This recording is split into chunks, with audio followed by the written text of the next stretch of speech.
This summer,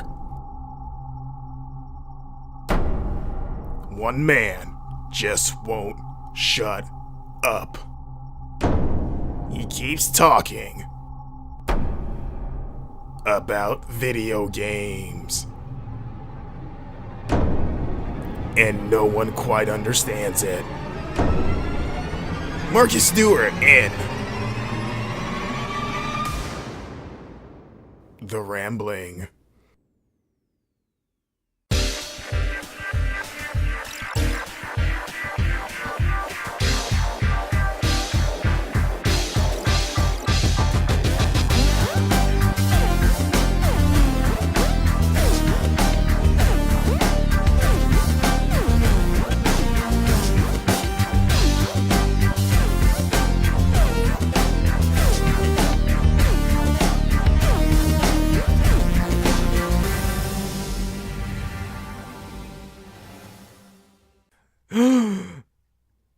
I don't really have anything dramatic to say after that gasp. I just kind of wanted to do it. But hey, thanks for listening to episode 9 of Marcus Talks About Games.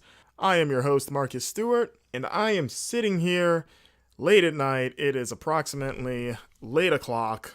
I've got a cup of coffee, fresh brewed coffee, in one hand. In the other hand, I have nothing, actually. I kind of wish I was holding something in this hand, because they would sound more interesting and dramatic. I'll leave it to you to fill my hand with an object. What do you think I should be holding? Let's keep it PG, though. Anyways, I am here, and today's going to be a little bit different. And this episode's going to be a little bit different because I actually don't have anything particularly planned. No real skits. No guest. At least that I have planned. Who knows what could happen? Who knows who could show up? Someone could walk in. Someone could Kramer their way into this episode. Who knows? But I'm just gonna kind of talk. Just kind of open up my mind a bit. Just a bit of almost like a stream of consciousness, you know? Whatever's on my mind, at least about video games or whatever, and just kind of see what happens. And hopefully that whatever comes out winds up being engaging or entertaining. But otherwise, it's going to be a real whirlwind of rambling. Actually, you know what? You know what's a good place to start is that I am going to PAX East in a couple of weeks. March 28th? 8th? Yes, March 28th to the 31st in Boston, Massachusetts. Boston. What? Hold on, I know it's kind of late. I don't know my accent is good. My Boston accent. That's not a good Boston accent. Clam chowder. Chowder. That's how I always have to trigger it. Say chowder. Like clam chowder. New England clam chowder. Red Sox. Patriots. Paul Revere. Yeah, it's my first trip to Boston. I'm very excited for the show and just to see the city for the first time. Flying in that Thursday. Got my plane ticket booked. My hotel set with one Mr. Odell, who, if you listened to last week's episode, I quizzed in the Who's That Pokemon contest. Go back and listen to that if you missed it. It's a lot of fun. But yeah, I'll be bunking with him and somebody else. I don't know who the other person is. Somebody cool, I believe. But yeah, I'm psyched for that. This will be my second PAX ever. My first PAX was a couple of years ago in 2017, yes. And it was PAX South, which is down in Texas in San Antonio, which is I believe is the youngest PAX in terms of like kind of the lineage of how long PAX has been around. I think that's the most recent one, or maybe I believe there's an Australia one as well. It's one of those two that are most recent ones. But yeah, I went to PAX South, also with Odell, funny enough, who is, he's a Texas native, so just kind of flew in with him, and him and his buddy Jared, who run the Full Circle podcast together, which you should listen to if you haven't seen it before, or listen to it. But I had a great time down there. I always wanted to go to PAX, and I just haven't. I've been to E3 several times now, but PAX was always, seen as the kind of just purely gamer-focused show. It's just a bunch of video games and just the celebration of video game culture. And I loved being there the first time, even though I was there for work purposes. But it's always fun when you go to a convention because it's just the energy is infectious. Everyone's happy, everyone's having a good time, and you're surrounded by so many like-minded people. And because of that, it's really easy to just make new friends and just hit it up with strangers, because even though you haven't met each other, you guys already have this common bond in terms of just this love of video games. My first trip to PAX South, I remember I met Xavier Woods of the New Day for WWE fans, which was really cool. I'm a huge WWE fan, if you're not aware. And I remember he was there filming an episode of Up Up Down Down, which is his gaming YouTube channel. It's like him and a bunch of the wrestlers just playing video games. It's pretty great stuff. I'm a fan of it. And I remember he was playing Ruiner, which is an indie game. I think Devolver published it. Probably because Devolver publishes like 99% of every indie game, it seems like. But I remember I had an appointment to see it, and he was in the appointment. His appointment was ahead of mine. So as I walked over to the booth to get ready, I just saw him sitting there. They had this cool display where it was like, they had the booths on the side for everyone, the general public, to play. But then in the center, they had this giant TV, like this like wall-sized television with a mouse and keyboard attached to it and a big couch in the middle. And that was kind of like, I guess, the featured demo stations where everybody could watch whoever was sitting there playing. And it was him and one of the devs just playing it, and they were filming it, and the devs talking them through it. And everyone was gathered around because it's a really intense game to watch. It's if you haven't seen it, it's more or less kind of Hotline Miami-ish, but with this kind of cool cyberpunk aesthetic. Like, it's really going for like a Blade Runner-y, or actually, it's closer to more Akira now that I'm remembering it. Unfortunately, I didn't think the game was as good as it looked. I was really excited for it, for the slice that I played, and then I bought the game at launch, and it wasn't quite as good as I'd hoped it would be. It's a bit too hard for its own good. But I remember seeing him there, and I was like, oh my god, it's Xavier Woods. I can't believe it. He's here to see the same game that I am. What are the odds? And I don't know what that voice was. And I remember just sitting there thinking, like, okay, like, I am not gonna move until I interact with him in some way, either saying hi or a handshake or a picture. But I'm not gonna run away from this, because I can be kind of shy, especially around like quote unquote celebrities or just known figures that matter to me. Of like, oh my god, I can't approach him. I don't want to be that. I don't want to be that guy. But I was telling myself, like, no, like, this might never happen again, and I have to be here anyway, so I have an excuse because I have an appointment. So, like, like, I'm a journalist. Like, we're here for the same reason, to check out this game and to write, or at least to preview it. So, like, we're like on the same level. It's sort of, not really, but that's how I was rationalizing it. And so I just kind of sat there, just kind of like twiddling my thumbs, trying to like to look awkward, which, really wasn't that hard because I was surrounded by people, so I didn't stand out. And then he finished his session. He was really into that game. And, of course, as soon as he stood up, everybody swarmed him immediately. And then I was like, okay, like, I don't want to be, I'm not going to swarm him, mainly because I don't want to get trapped in this crowd, because I got to jump into my appointment soon. So I kind of hung back a bit, but still didn't let him out of my sight. And then eventually, as he's, signing things and taking selfies, the crowd opened up enough to where I could make my move. So I kind of I parted the crowd a little bit, and I kind of Noah my way over there. And, just very, as casually as I could, just like, hey, Xavier, loved what you did. Can I get a quick picture? And thankfully, Xavier's a super nice guy. It's like, absolutely, dude. And we took a quick snapshot. Nice selfie. Still have it. Maybe I'll share it. I don't know. Or at least share it again. I shared it at the time. But that was cool. That was a fun little PAX memory. And then it's kind of started off this streak where every major convention I've gone to, I've either encountered Xavier, like, semi-directly, or he's just been there. Like, I'll walk by and I'll just see him doing something.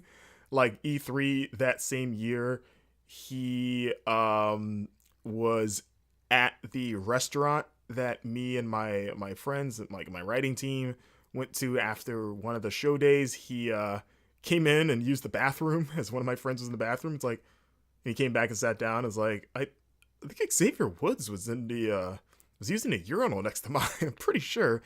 And then sure enough, as he said that, we turned and Xavier Woods just walks past us chatting. And I was like, oh, okay. And then I also saw him like again that same E3, like him and Samoa Joe were I think they were on GameSpot stage, just doing some stuff, and I think I saw them playing Tekken 7. And then I ran into him again this past E3 2018, because that was when he and the rest of the New Day played Kenny Omega and the Young Bucks, the Elite. Which, if you're not into wrestling, the Elite is like another wrestling, like 3 other wrestlers, but they're not in WWE. They were, at least at the time, in New Japan or Ring of Honor. New Japan for Kenny, Young Bucks, Ring of Honor, and pretty much anywhere else they want to go. And they were in a big Street Fighter 5 tournament, like 3 out of 5, Kenny versus Xavier. And I kind of like stumbled into that as I was trying to make my way to an appointment, probably. Round at Capcom's booth, and there's the 6 of them are like these 6 guys that I'm pretty into. I was like, whoa, look what's happening here, and then kind of stood around to watch that for a bit. And I was like, man, I can't escape you, Xavier. So who knows? Maybe I'll run. There's a pretty good chance I'll probably run into him at PAX, because why wouldn't I? And maybe 83 this year. It's always weird when you run into famous people. You have that moment of, oh my god, like that's the person that's on the TV. That's the person that's on the telly. Or on the YouTube. Or in a book. No, it's probably a bit much. I don't think I've ever met someone that was in a book. Like an actual book. Yeah, no, haven't. Quick thought, nope. I met Jeff Keighley one time. And that was that the same E3? I think it was. It was E3 2017.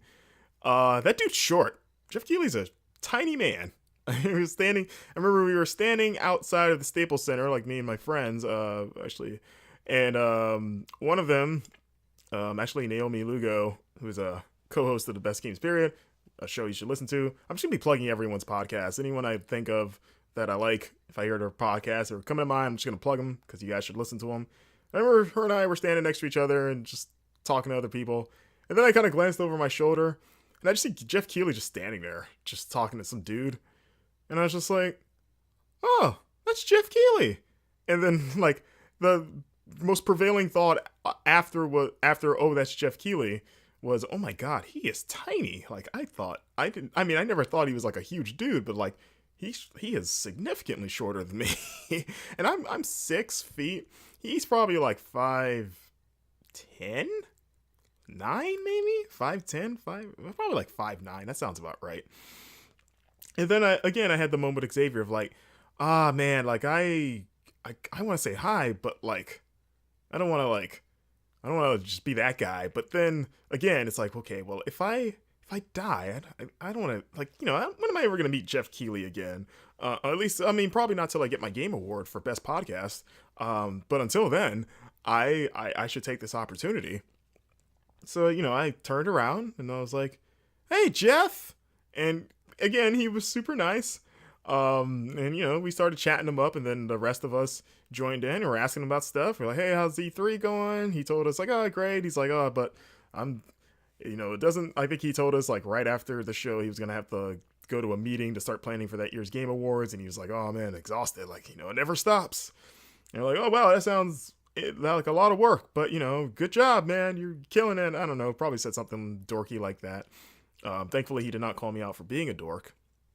I can't say the same though. Now that I think about it, for the one time I met, God, was it the same E3? This one E3, I ran into a lot of people. Now that I think about it, I ran into Greg Miller, Kind of Funny Games. Greg Miller. I had a very awkward run-in with him, where I was walking down one of the concourse halls, which if you've ever been to the LA Convention Center, if you've been to E3 since it's opened up to the public, or if you're a fellow journalist, you probably might know which area I'm talking about. But I was walking to the concourse hall. He was coming out of it. We kind of crossed paths, but it was this terrible moment where like I didn't realize it was him until he was kind of parallel to where I was walking. So he's coming in front of me, and I'm like, I don't know, I was just kind of in my own, probably just thinking about my appointment or whatever. So I'm not really paying attention to, just my general spatial awareness was turned off. And then it registered because he's the opposite of Jeff Keighley. Greg Miller's a big man. He's tall. He's got presence, physical presence. So like right when we're about to like almost be like right next to each other, I was like, it's like, oh, that's Greg Miller, huh? And then like again, I had the moment like I should say hi. Like he's by himself. I've never met him. He's always seemed like a cool dude. I don't know when this chance is gonna come again. And we're kind of like, we're like on the same level, like I'm a journalist. I mean, he used to be. I mean, he kind of, I guess he still is, pretty much, whatever you define journalist as. But like I had since he was already like parallel to me when I realized this, that means we kind of walked past each other a little bit by the time I decided to stop him. So instead of kind of the more natural, like, if he was in front of me still and I could like wave like, hey, Greg, and get his attention, I kind of had to like turn around a little bit and do that. So he had to like stop and then turn around to react to the stranger calling him. So I stop and I'm like, hey, Greg. And not in that voice, but probably maybe an equally dorkier voice. And he stops. He's like, oh, what? And he turns around and he's like, oh, hey, man. And, like super friendly, like just nice as you can be. And thank goodness, because for some reason, I was like, I never really get super nervous when I'm actually talking to people. For some reason, I had there's this weird exception where I was like nerves talking to him. And I really don't know why I was. And then I tell him, because earlier that day, I did see Greg on GameSpot stage. He had a little segment, just talking about games, I guess. I don't know what he's talking about, but I was just kind of walking by GameSpot's little area, and I saw him up there, and I was like, oh, okay. And I watched for a little bit. I was like, oh, that's cool. And then I went on to do things. So I brought that up. I was like, oh, I saw you on GameSpot's thing earlier. You were pretty good. Or something. Like, like me letting him know, just giving him the Marcus seal of approval. Like, hey, good job, kid. You might have a future in this business. And then I tossed him my sweaty jersey, told him he could keep it. Yeah, which I'm sure he still has somewhere. But yeah, I say this, and then it gets weird because I somehow, Greg, like, I think he thought that I was saying that we'd actually met earlier that day, like in that moment we'd had met, and that in his mind he forgot that he met me. So he starts apologizing immediately because like I say, like, hey, Greg, I saw you on GameSpot stage, good job. And he starts going, oh my God, like, yeah, that's right. I'm so sorry. Like, I'm sorry, I forgot that you were there or something like that. And then that throws me off because that is not the response I expected. Because I'm like, wait, what? Like, what's he talking about? Like, what's this? Like, we didn't meet. Like, you shouldn't know who I am. This is our first time interacting in any way whatsoever. So then, like, my wires get crossed and we have this really awkward just misunderstanding where he's like apologizing for forgetting that we'd already talked, but this conversation never happened. So I'm like, what? Like, no. And I'm saying like, no, we didn't meet. And I'm trying to figure out what he means. And then he's looking at me like, what? And we both have this like, what moment? And I'm like, oh, like in my mind, like, okay, this is somehow falling apart in a way that I was not expecting. So before he can just kind of throw his hands up and leave, scratching his head, confused about the interaction that's currently going on, we kind of look at each other with our eyebrows raised for a bit, trying to figure out what the other one is talking about. And then I hit the abort button by saying, hey, can I just get a picture with you? Which honestly, I think he was a bit relieved by. Like, that kind of got him off the hook, because he just goes, yeah, sure. And then we take a selfie. Which again, I have the picture of. If you want to see it, hit me up, I guess, on Twitter. Let me know. I can share it there. But yeah, it was a funny little moment. And I've always told myself that if I ever end up on like Kind of Funny Daily or something like that, I am absolutely going to bring up that story and see if he remembers that moment at all. I kind of hope that he doesn't. Like, oh yeah, you were that awkward guy that I forgot that I met earlier that day. And then we get like, no, Greg, you never met me prior to that moment. We don't have previous history other than our weird hallway, just the confusion of the hallway. Oh god, I love game conventions. I'm excited to go to PAX East. I'm excited to see some indie games. I'm excited. I'm excited to see indie games, like not just indies, but that is something I do love seeing is or doing at these things is kind of wandering around and just kind of stumbling onto something that I haven't seen or heard of and playing it and finding gems like that. And talking to the developers there. It's a lot of fun, and I'm looking forward. Gonna be meeting up with like Hologram Dreams, old Angelina, former guest of the show, meeting up with her, Odell, of course, whoever else is going to be there. If you want to meet up with me, hit me up. I believe another really good friend of mine is going to be in town for that.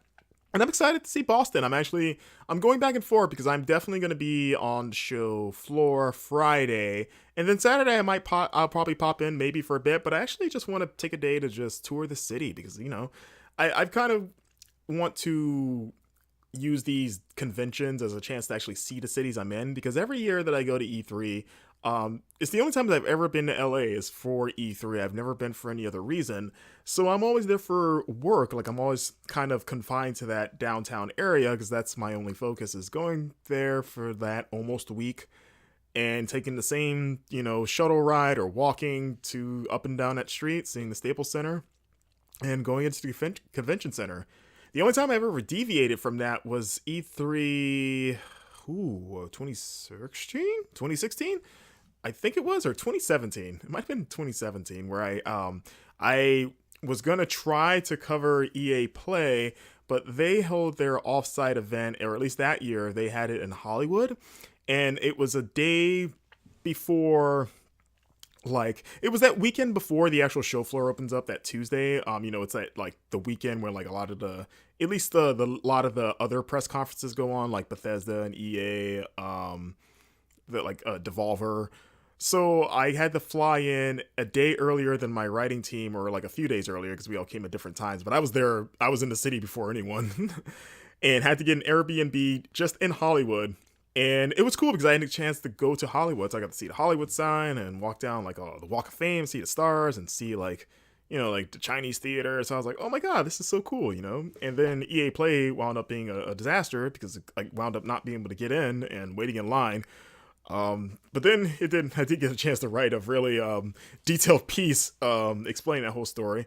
It's basically me standing in line with a bunch of really angry fans and not being able to get in despite having tickets, and it was just a whole fiasco. I wrote about it for Extra Life. It was called I'm Not Mad at EA Play, I'm Just Disappointed. So if you ever want to look that up, just go Google extralife.org community.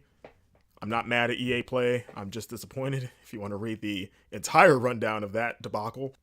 Well, yeah, I want to use this trip and try to use other future trips as an opportunity to just expose myself to more of the world instead of just going for the single, like the main reason. I don't want that to be the only reason I'm going there, at least as best as I can. Here's what I'm playing: Devil May Cry 5, the 5th entry, technically 6 because DMC happened, but the 5th in the original series. This is a direct sequel to Devil May Cry 4, which originally came out in like 2008, if I remember correctly. So it's been a long time since we've gotten the classic DMC. I am a huge Devil May Cry fan. I love all of those games except for Devil May Cry 2, which is hot garbage, though it had a really sweet wall run. That was the only thing I liked about that game at the time. And I love DMC. I've said it before. I mean, it's weird to call myself a DMC defender because that game got really good reviews. So it's not like, it's hardly a controversial like stance to say that Devil May Cry, or at least Ninja Theory's Devil May Cry, is an excellent game. But among like the fan base, there was the backlash about like, why does Dante have black hair? That game is, I still maintain that game is one of the top 3 and possible top 2 of the series. At least for now. We'll see where it ranks after I finish Devil May Cry 5, but it is off to a quite a strong start. I am playing it on Xbox One X, so it's running at 4K and 60 frames per second, which apparently it is also capable of doing on the PS4 Pro. So I don't think you'll be missing much there. I just think the way that both systems output their 4K is a bit different, which by default, both systems do their 4K differently in general. Like Xbox One X is native 4K, PS4 Pro, not so much. I believe it just upscales. I'm not a tech guy, but I believe that's what I remember the difference is. But the game looks gorgeous. I'm having a lot of fun with it. I'm still getting used to the controls. It's been a long time since I played like classic Devil May Cry.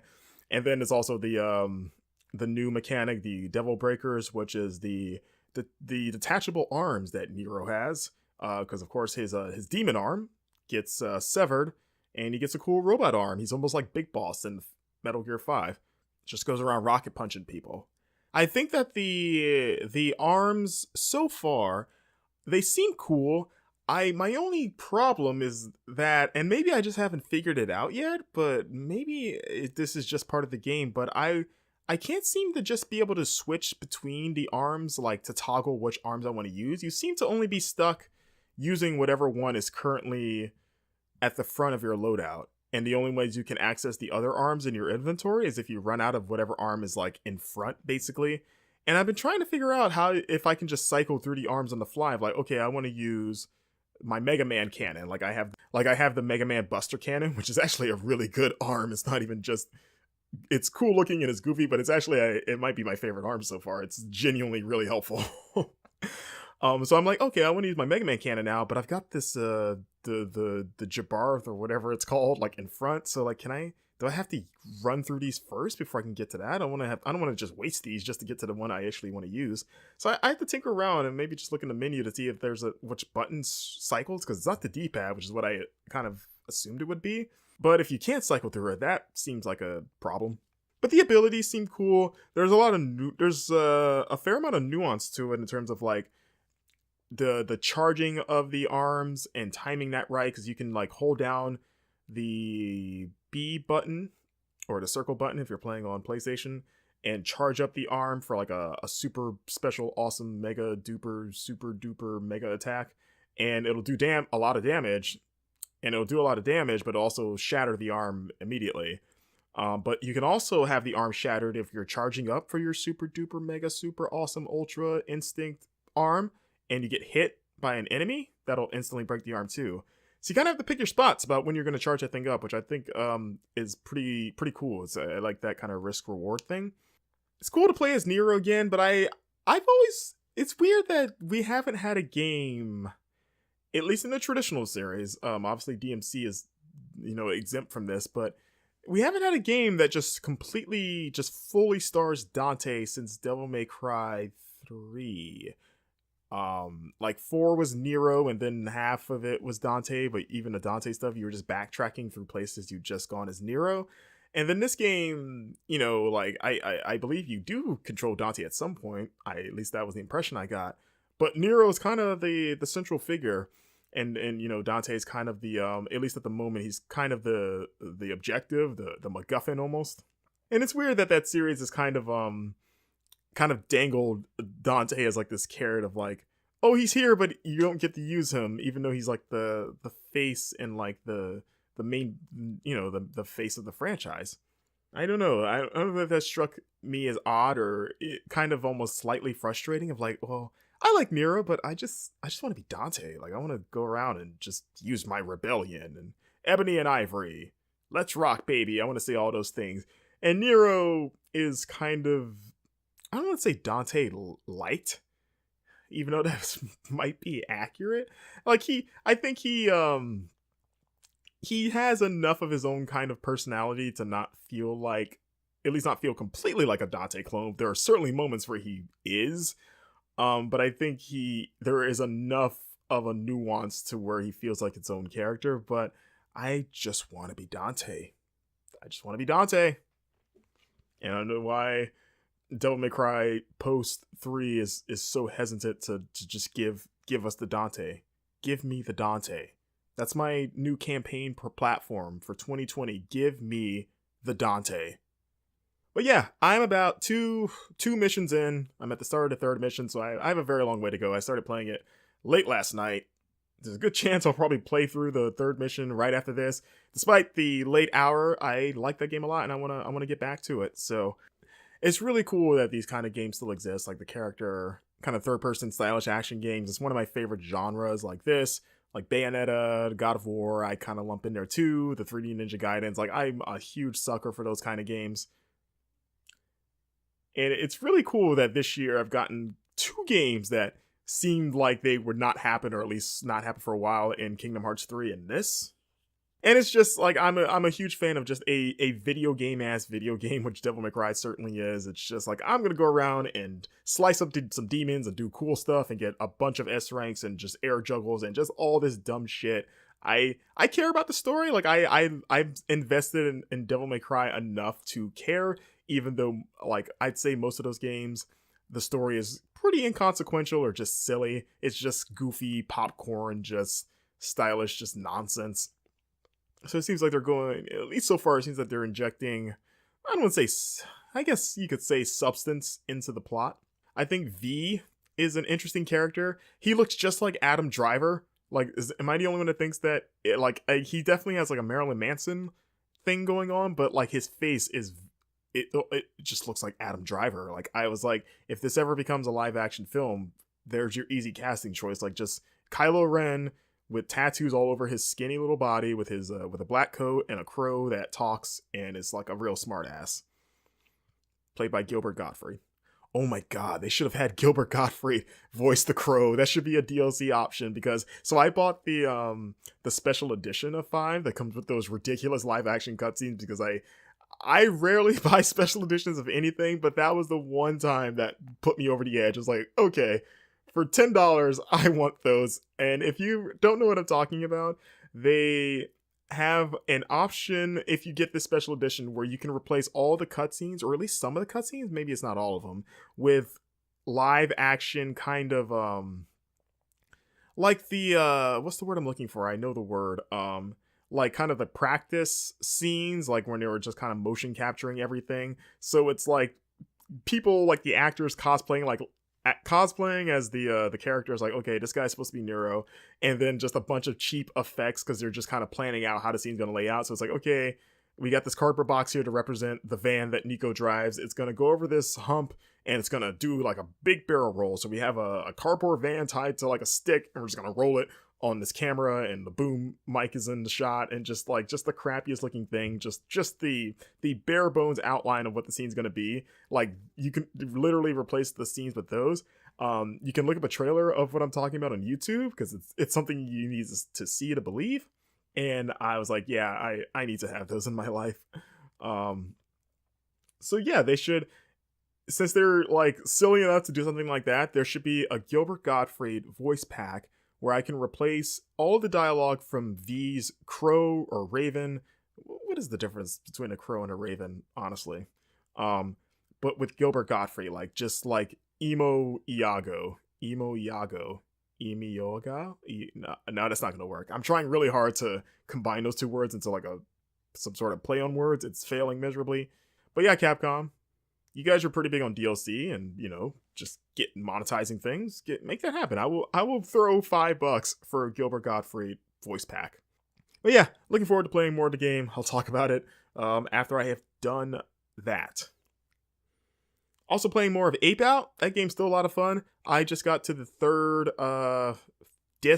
chapter, basically. Still cool. It's, like the game, you kind of know what you're getting, but I appreciate that the level design changes enough to keep it fresh. Like the second area is like this kind of like you're descending down a skyscraper, like going through multiple floors, which is different than a little bit different than the straightforward, like going just across from left to right that the first chapter is. I mean, you're still kind of doing that in the second chapter, but you're just going down.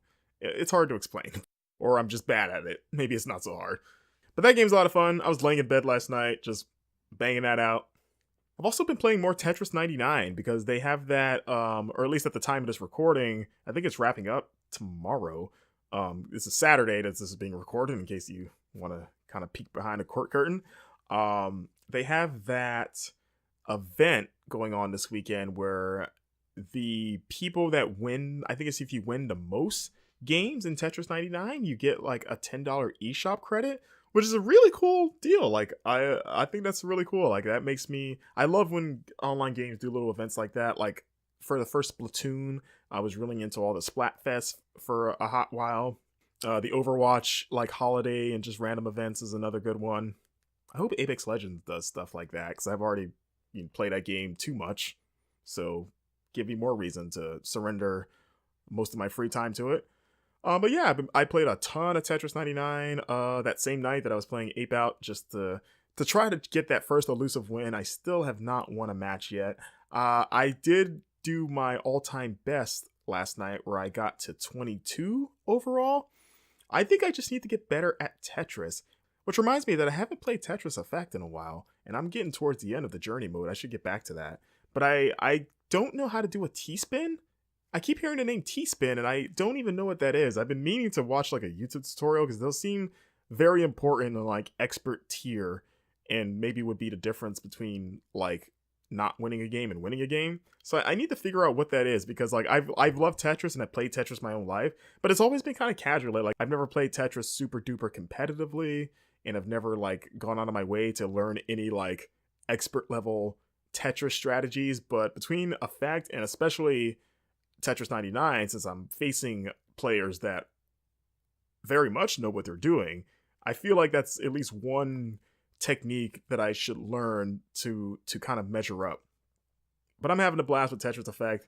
It's still amazing that the game actually exists, and it's a neat surprise. It's cool that we've gotten two surprise battle royale games that just launched out of nowhere and are both excellent in this and Apex Legends. Let's see, still playing Kingdom Hearts, and by that I'm crawling through it. I did advance more in Frozen. I got to see Let It Go, and I also got to see the other song, the Snowman song. Do you wanna build a snowman? See, I know the songs now because I finally saw the movie. Do you wanna build a snowman? I don't know the rest of the words other than that part, but it's a really sad song. Or I guess it's like bittersweet. It's like happy and sad. But still having fun with that. I finished Crackdown 3. I finally beat it. And man, that game is awful, but damn it if it's not just mindlessly fun.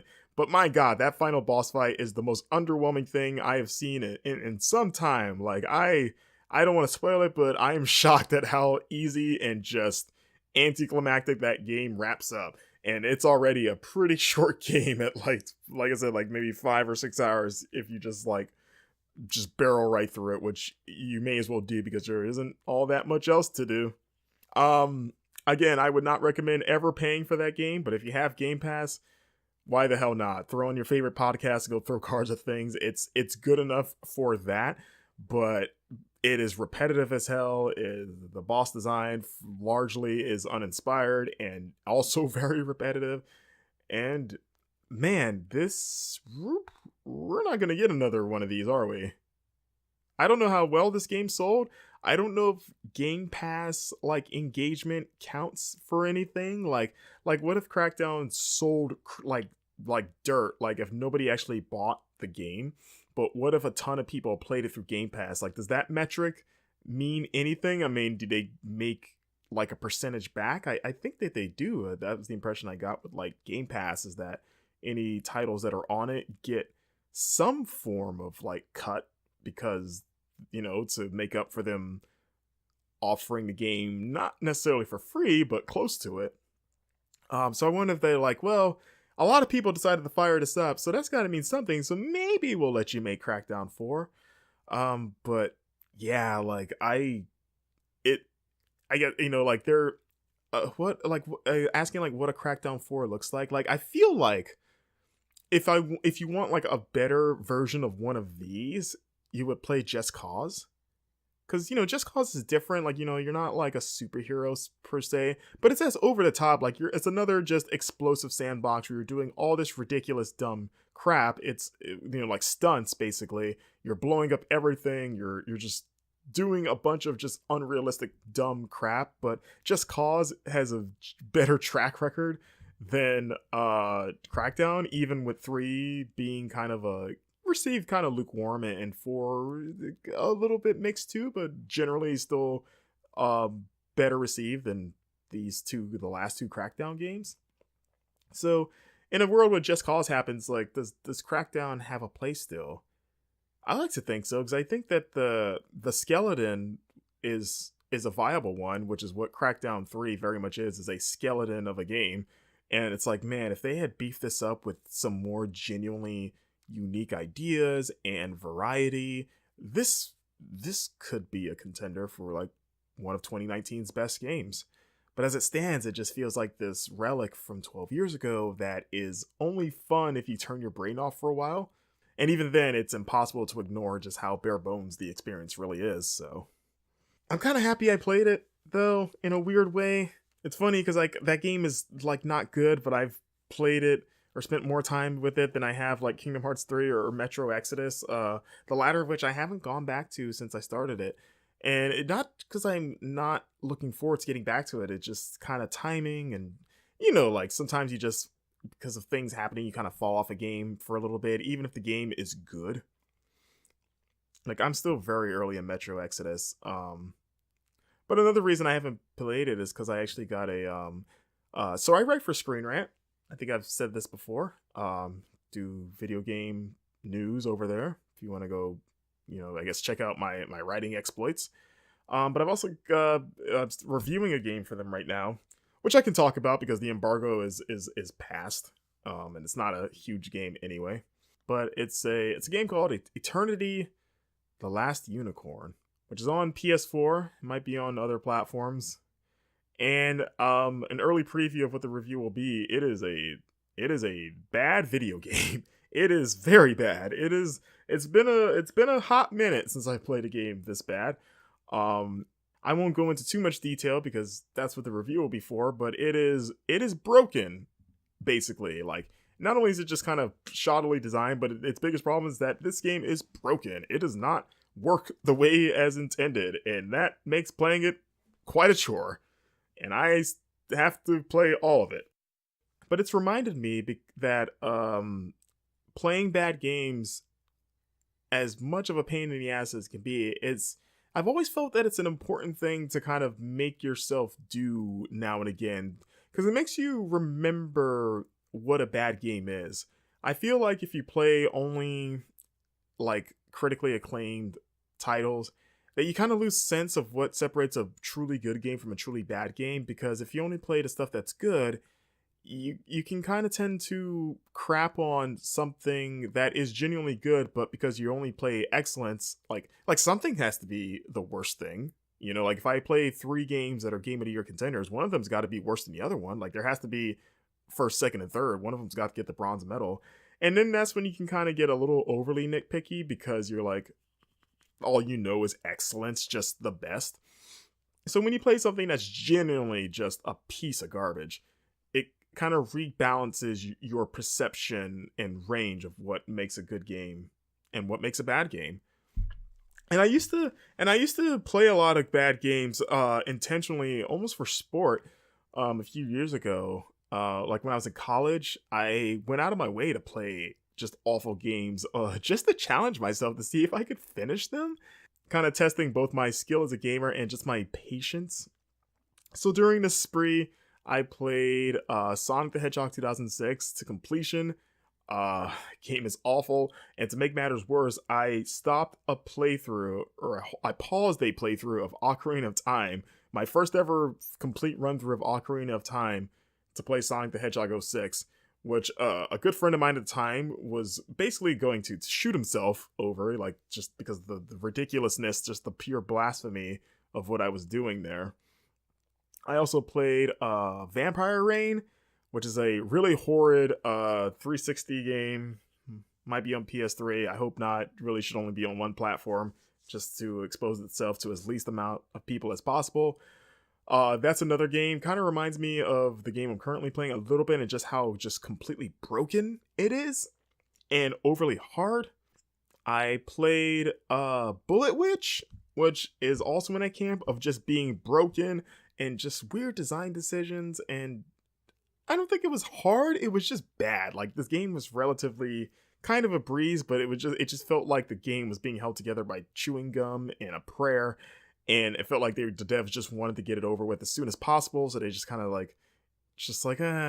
outside of a few a couple of rough sequences. This game you can just kind of get through without putting much mental effort into it. It's just bad.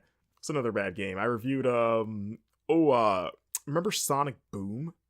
The Wii U game Sonic Boom was around the time that the cartoon show started, so I think it was the first game for it. That game's bad. Most 3D Sonic games are bad, to be honest with you, at least in my opinion. I'm not a fan of the Sonic Adventure stuff. I'm not a fan of that style of Sonic. Call me old-fashioned, but I like me the old school Sonic. I want side-scrolling Genesis Sonic, which is why I'm a big fan of Sonic Mania. But yeah, Sonic Boom was a disaster, and I actually reviewed that on my old website. And I think it's probably, at least at the time, the most scathing review I'd ever written for anything. But yeah, as much as I hated playing those games, I always appreciated what I got out of them in terms of being like it made going back to something that was really good just so much more enjoyable. Of I appreciate this so much more now because I just got done playing freaking Vampire Rain for like 6 hours. So that's what Eternity the Last Unicorn is doing for me. It's like I played several hours of it. I played a few hours of it earlier today and could not wait to be done with my session so that I could move on to anything else. It's going to make going back to Devil May Cry even more sweeter. Of like, oh yeah, like this is what it feels like when you get this stuff right. God, I have to play more Eternity the Last Unicorn. Oh my god, I'm not happy about that. Anyways, keep an eye out, and I don't know, next week or so, who knows, for I'm writing a mini review of that game for Screen Rant. I'll share it on my Twitter at MarcusStewart7, the number 7. When that's up, you can read my complete thoughts on the experience. Who knows, maybe it'll turn it around. Maybe in the next half it just turns into freaking God of War and becomes just this amazing experience.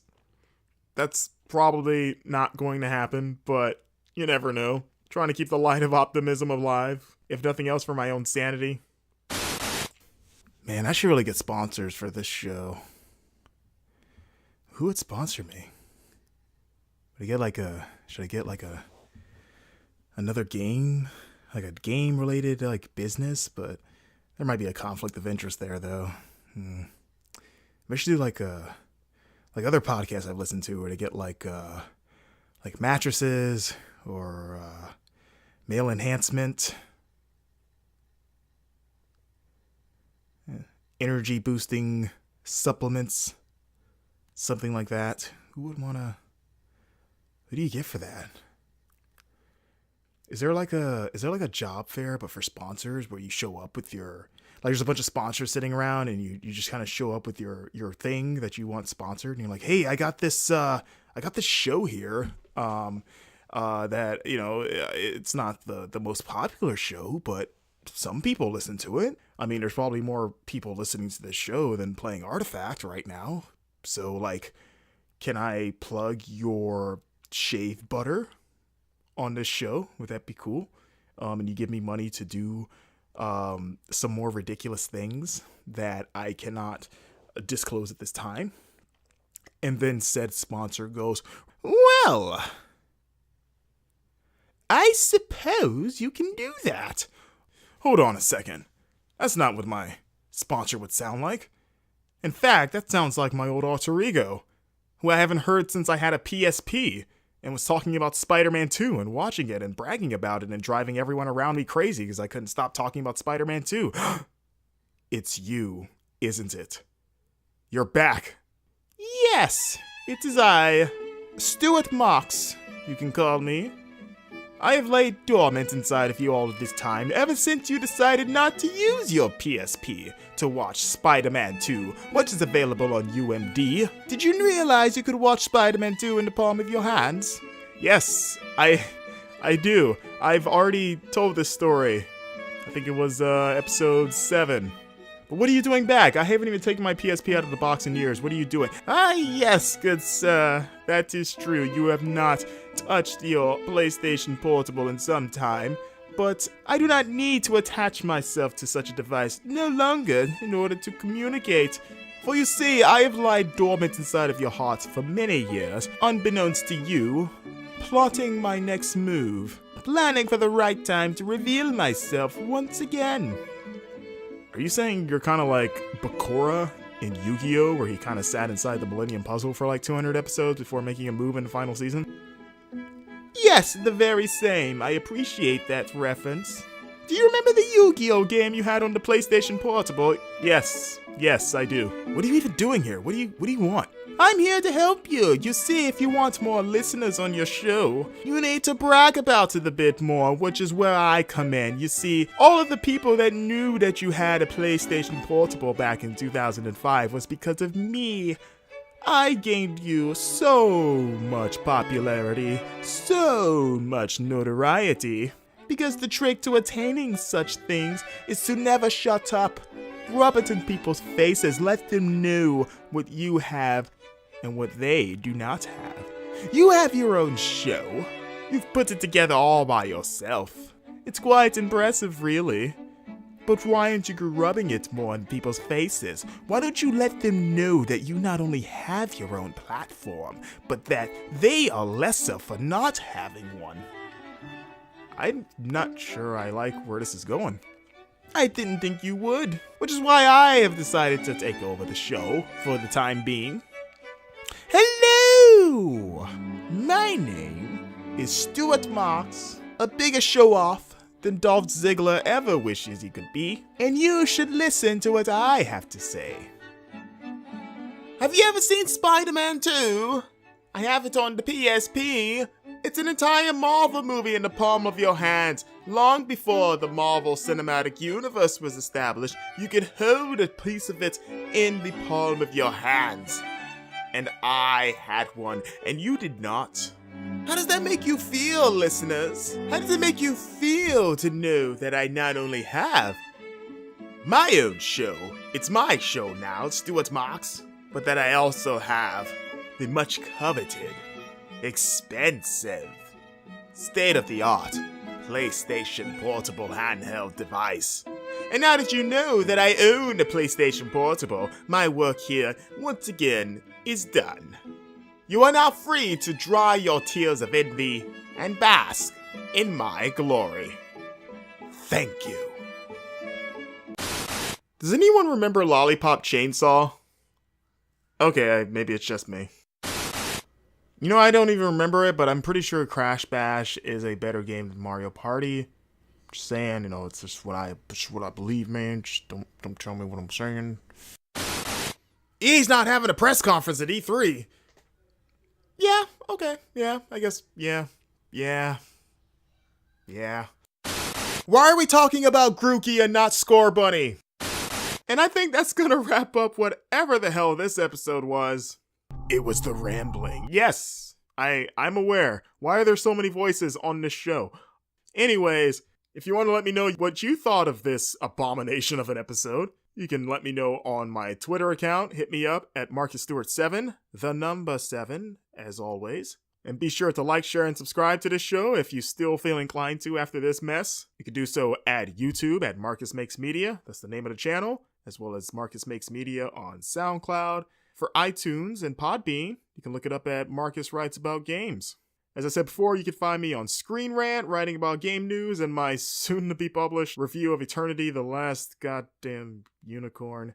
And you can listen to me on We Wanted Adventurers, our Dungeons & Dragons live play, DM'd by Jack Gardner, co-host of The Best Games Period, at extralife.com, SoundCloud, and Libsyn. And you can also listen to a new Dungeons & Dragons live play called The Gilded Cage. Once again, DM'd by Jack Gardner. You can find that in the same destination you found We Wanted Adventurers on YouTube at The Best Games Period and SoundCloud at The Best Games Period. We Wanted Adventurers, The Gilded Cage, both ridiculous, both just silly, spectacular, just comedy of errors, and some crazy role-playing just goodness. And with that, we'll put episode 9 out of its misery. We're standing across the other side of the ring from it as episode 9 staggers to its feet slowly, and I look across from the other ring, teary-eyed, before mouthing, "I'm sorry. I love you." And then super kicking it right into the face and into oblivion. Thanks for listening, guys, and putting up with my nonsense. I'll see you next Monday for episode 10 of Marcus Talks About Games. I'll see you then.